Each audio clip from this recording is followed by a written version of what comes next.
Oi, pessoal! Eu sou a Maria Carol e hoje eu vim aqui para contar para vocês uma das maiores descobertas da ciência dos últimos anos. Eu vim aqui para lhe dizer que você não está sozinho nessa jornada. Na verdade, a gente não passa nem um minuto sequer da nossa vida sozinho.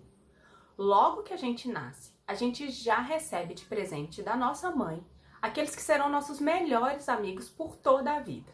Eles vão estar do nosso lado naqueles momentos de grande alegria, mas também estarão ali para nos ajudar nos momentos mais desafiadores. Bom, vocês já sabem de quem eu estou falando. Eu estou falando da nossa microbiota. Ela que nos últimos anos tornou-se a grande queridinha dos pesquisadores. Os holofotes da ciência estão voltados para a nossa microbiota. A gente escuta falar de microbiota o tempo todo. É na televisão produtos tentando deixar nossa microbiota mais saudável. É na internet gente tentando vender microbiota de magro. Mas você sabe de onde vem toda essa história? É sobre isso que a gente vai conversar agora. Bom, Hipócrates, que é considerado o pai da medicina, já havia dito há centenas de anos antes de Cristo que todas as doenças começam no intestino. Mas você pode não conhecer Hipócrates, mas certamente você conhece alguém que come e não engorda. E logo alguém já diz: só pode estar com lombriga. Ou então, você está aí agora, sentado no sofá na sua casa, assistindo a esse evento maravilhoso e eu coloco esta imagem para você. Eu tenho certeza que alguém aí em casa pensou comigo: ai, minhas lombrigas! Pois é, muita gente tentou nos avisar, mas a gente não deu a devida atenção. Mas teve um grupo de pesquisadores que prestou atenção nisso. Foi então que no começo dos anos 2000, um grupo de pesquisadores americanos, liderados pelo professor Gordon, notou que havia algo de diferente com aqueles camundongos que não têm micro-organismos, que a gente chama de camundongos germen-free. Eles observaram que quando era oferecido para esses camundongos uma dieta rica em açúcar e rica em gordura, que a gente usa normalmente em laboratório para induzir o ganho de peso nos animais, esses animais germen-free, quando recebiam essas dietas, eles não ganhavam peso quando comparados aos animais convencionais. Opa, é isso mesmo. Esses camundongos germen-free recebiam uma alimentação rica em açúcar e rica em gordura e mesmo assim eles não ganhavam peso. Pois é, a vida toda nós escutamos falar que o indivíduo ganha peso porque ele come demais e gasta energia de menos. Era só uma questão de força, foco e fé. Comer menos, malhar mais, que ele ia perder peso. Só esqueceram de combinar com os russos, ou com a nossa microbiota. Ah, mas você também pode falar assim: não, isso é em camundongo, pode ser que não seja a mesma coisa em humanos. E por isso também foi se investigar o que estava acontecendo com a microbiota em seres humanos. E então, esse mesmo grupo de pesquisadores resolveu fazer o seguinte experimento. Eles selecionaram irmãos gêmeos, sendo que um era gordo e o outro era magro. Pegaram a microbiota intestinal desses irmãos e transplantaram para esses camundongos livres de germes, os camundongos germen-free. E colocaram esses camundongos para receber uma alimentação que era rica em fibras, ou seja, não era uma alimentação própria para induzir ganho de peso. E veja o que aconteceu. Aquele grupo de camundongos que recebeu a microbiota do irmão magro manteve o seu peso normal. Já aquele grupo de camundongos que recebeu a microbiota do irmão gordo, mesmo recebendo uma alimentação rica em fibras, ganhou peso. Complicou mais um pouquinho? Pois é, o que esses pesquisadores concluíram é que a nossa capacidade de extrair energia dos alimentos difere de acordo com a nossa microbiota. Isso mesmo, pode ser que o mesmo alimento tenha calorias diferentes em pessoas diferentes, a depender do tipo da sua microbiota. Perceberam a grande quebra de paradigma? E é por isso que eu afirmo com segurança: Você não está sozinho nessa jornada. A gente precisa voltar o nosso olhar para esses micro-organismos que nos habitam. Eles trabalham incansavelmente durante 24 horas para nos auxiliar a manter a nossa saúde. E em troca, eles só pedem um habitat seguro e alimentação adequada. Mas a gente não vem oferecendo isso para eles ao longo das últimas décadas. É um tal de antibiótico para qualquer dor de garganta, é um uso exagerado de sanitizantes, é a poluição ambiental, é a quantidade enorme de aditivos químicos presentes nos alimentos e ainda a nossa monotonia alimentar. Ao longo das últimas décadas, a partir do processo de industrialização dos alimentos, a gente vem deixando de lado o consumo dos nossos alimentos mais tradicionais e, em troca, a gente vem consumindo cada vez mais alimentos ultraprocessados.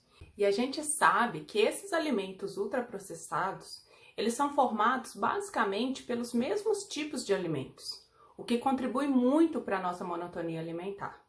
Além disso, eles recebem uma grande quantidade de aditivos alimentares que já tem vários estudos mostrando que estão associados à menor diversidade microbiana. Ao contrário, quando a gente consome uma alimentação mais rica em alimentos in natura e minimamente processados, baseada em comida caseira, comida fresca, a gente garante a oferta de uma grande variedade de fibras alimentares e compostos bioativos, que são os principais substratos que vão garantir a diversidade da nossa microbiota e promover essa microbiota mais saudável. E a gente sabe que a baixa diversidade da microbiota intestinal, ela está associada com uma grande variedade de doenças, dentre elas a obesidade.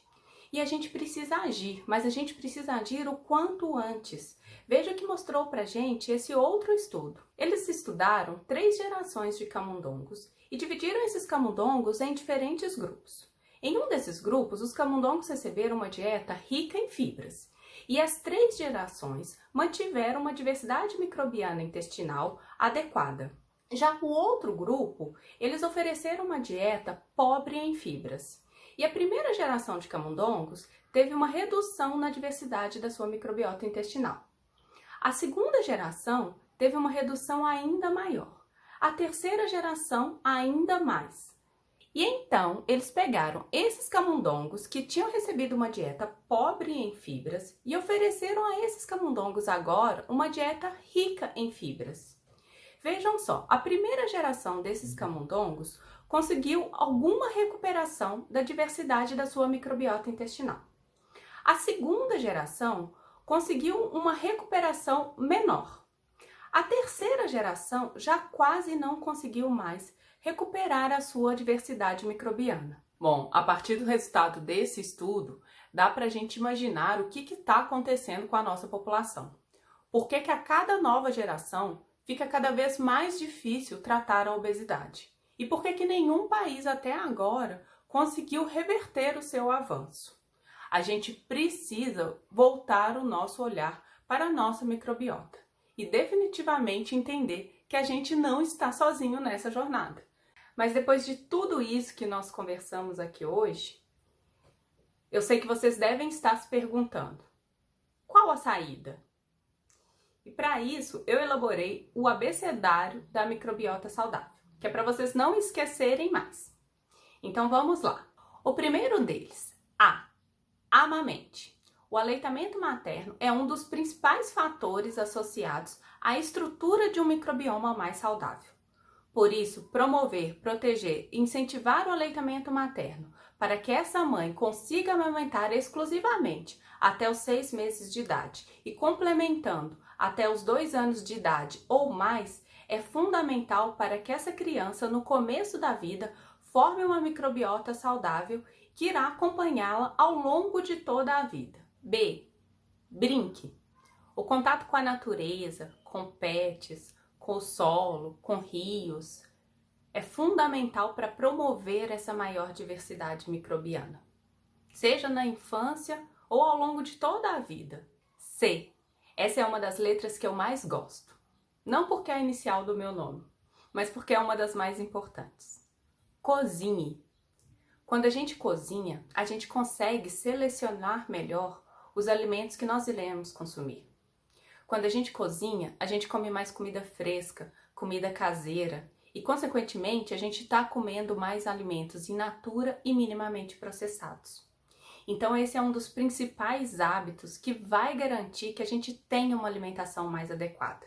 E vai garantir as próximas duas letras também. D, diversidade. Diversifique a sua alimentação. É muito importante que a gente tente comer alimentos variados. Se desafie a comer um alimento diferente todos os dias. Isso vai ser fundamental também para que a gente tenha todos os grupos alimentares e que a gente ofereça para a nossa microbiota todos os tipos de substrato que vai garantir com que ela seja uma microbiota mais diversa também. Ao diversificar a nossa alimentação, a gente pode e deve incluir alimentos fermentados, alimentos fontes de probióticos e de pré-bióticos naturalmente, como iogurtes, queijos, pães, os mais diferentes produtos fermentados que a gente tem disponível e que a gente deve inseri-los como parte da nossa alimentação. E por fim, mas não menos importante, a letra E, o equilíbrio. O equilíbrio na nossa alimentação entre os mais diferentes grupos alimentares vai ser fundamental para a gente garantir essa microbiota mais saudável. Bom, muito obrigada. Era isso que eu tinha para passar para vocês por enquanto e eu fico à disposição agora para a gente conversar mais sobre esse assunto.